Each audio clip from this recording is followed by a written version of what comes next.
Bismillahirrahmanirrahim. Assalamualaikum warahmatullahi wabarakatuh. Alhamdulillahirabbil alamin. Wassalatu wassalamu ala asyrafil mursalin wa ala alihi wa sahbihi ajma'in. Rabbi shrah li sadri wa yassir li amri wahlul 'uqdatam min lisani yafqahu qawli. Amma ba'd. Ma'asyiral muslimin wal muslimat rahimakumullah. Bapak Ibu sekalian, saudara-saudaraku dimanapun Anda berada, salah satu hakikat bulan suci Ramadan adalah Ramadan sebagai syahrut taubah, yaitu bulan bertaubat. Kenapa Ramadan dinamakan dengan syahrut taubah? Karena Ramadan adalah momentum yang terbaik untuk kita bertobat kepada Allah Subhanahu wa Ta'ala. Kesempatan yang terbaik untuk kita membersihkan diri kita dari segala dosa dan kemaksiatan yang pernah kita lakukan. Allah Subhanahu wa Ta'ala sudah lama mengajak kita hamba-hambanya yang beriman, seperti firman Allah Subhanahu wa Ta'ala di surat At-Tahrim ayat 8. A'udzu billahi minasyaitonir rajim. Ya ayyuhalladzina amanu tubu ilallahi taubatan nasuha.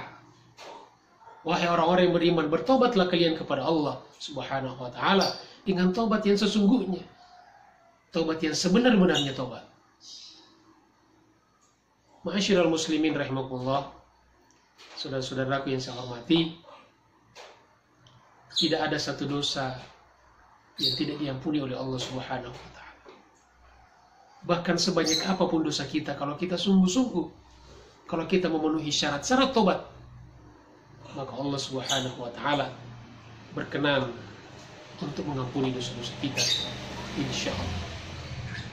Bapak Ibu sekalian yang dimuliakan Allah, masih teringat dengan cerita yang diceritakan Rasulullah SAW tentang orang yang membunuh sampai 100 nyawa, diceritakan dalam kitab-kitab hadis, termasuk diantaranya kitab Riyadhus Shalihin karya Imam Nawawi.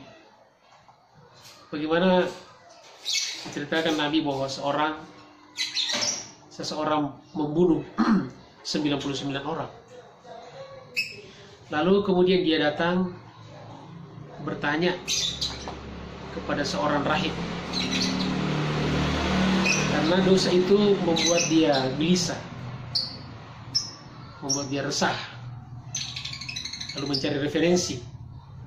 Dia ingin bertobat, dia ingin sadar. Lalu dipertemukanlah dengan seorang rahib, seorang pendeta pada zaman itu.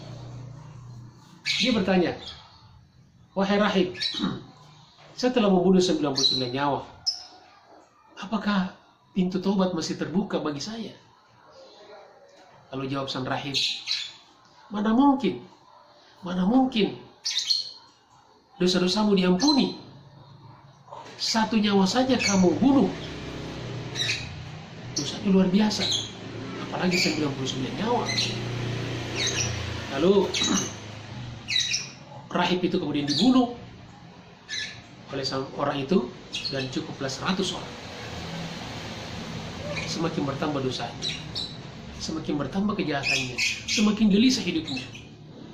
Akhirnya dia mencari lagi orang yang bisa menunjukinya untuk bisa bertobat, untuk bisa sadar. Akhirnya dia pertemukanlah dengan seorang alim, orang yang paham tentang agama. Dia bertanya, wahai sang alim, saya telah membunuh 100 nyawa. Apakah pintu tobat masih terbuka bagi saya? Lalu kata sang alim, tidak ada dosa sebesar apapun dan sebanyak apapun yang tidak bisa diampuni oleh Tuhan, oleh Allah Subhanahu wa Ta'ala. Tapi ada satu syaratnya. Kamu harus meninggalkan kampungmu dan kamu harus menuju ke kampung yang lain, karena di kampungmu itu penuh dengan orang-orang yang bermaksiat. Sedangkan di kampung yang lain itu, di sana banyak orang-orang. Kamu bersama mereka menyembah Allah, beribadah kepada Allah Subhanahu wa Ta'ala. Akhirnya orang itu mengikuti saran daripada sang alim. Dia meninggalkan kampung halamannya menuju ke kampung yang satu. Dan di tengah jalan, qadarullah, orang itu meninggal dunia. Lalu pada saat itulah turun dua malaikat memperebutkan jenazahnya. Satu malaikat rahmat ingin membawanya ke surga, dan satu lagi malaikat azab ingin membawanya ke neraka. Dua-duanya berdebat, masing-masing merasa berhak. Tidak ada kata sepakat. Kata malaikat rahmat, ini jenazah akan saya bawa ke surga karena dia sudah bertobat. Lalu kata malaikat azab, orang ini akan saya bawa ke neraka karena dia bergelimang dengan dosa dan beramal soleh. Akhirnya karena tidak ada kesepakatan, Allah kemudian mengutus malaikat pengadil untuk menjadi penengah di antara kedua malaikat. Lalu kata malaikat pengadil, begini saja, ukur jarak jenazah ini ke kampung yang akan dituju dengan kampung yang ditinggalkan. Kalau jenazahnya lebih dekat ke kampung yang akan dituju, berarti dia berhak diambil oleh malaikat rahmat. Tetapi kalau jenazahnya lebih dekat kepada kampung halamannya yang lama, maka dia akan diambil oleh malaikat azab.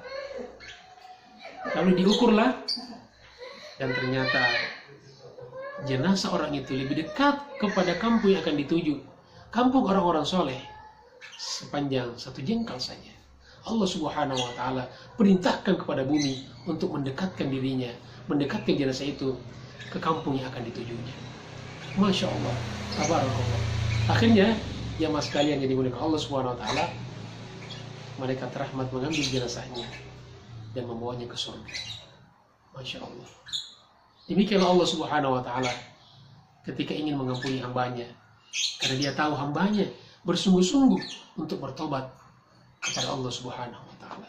Mudah-mudahan kita termasuk orang-orang yang senantiasa bisa bertobat kepada Allah, dan Allah pun menerima tobat kita. Innallaha yuhibbut tawwabina wa yuhibbul mutatahhirin. Sesungguhnya Allah Subhanahu wa Ta'ala senantiasa cinta kepada orang-orang yang bertobat dan orang-orang yang senantiasa membersihkan dirinya lahir dan batinnya. Semoga bermanfaat. Wassalamualaikum warahmatullahi wabarakatuh.